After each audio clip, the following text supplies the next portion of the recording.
రోజు శ్రీరామ్ నగర్, సూరారం కాలనీలోని రెడ్డి సంక్షేమ భవనంలో కుత్బుల్లాపూర్ నియోజకవర్గంలోని రెడ్డి సోదరులు సమావేశమయ్యారు.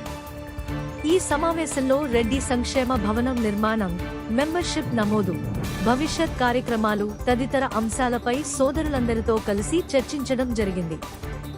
రెడ్డి సమాజం ఐక్యత, సంక్షేమం, అభివృద్ధి కోసం అందరం కలిసికట్టుగా ముందుకు సాగాలని నిర్ణయించుకున్నాం. ఈ కార్యక్రమంలో రెడ్డి నాయకులు సంపత్ మాధవరెడ్డి, అశోక్ రెడ్డి, దేవగారి రాజేందర్ రెడ్డి, వీరారెడ్డి నరేందర్ రెడ్డి, బొట్టు సంజీవరెడ్డి, మల్లారెడ్డి నాగిరెడ్డి, నగేష్ రెడ్డి, రామచంద్ర రెడ్డి తదితరులు పాల్గొన్నారు.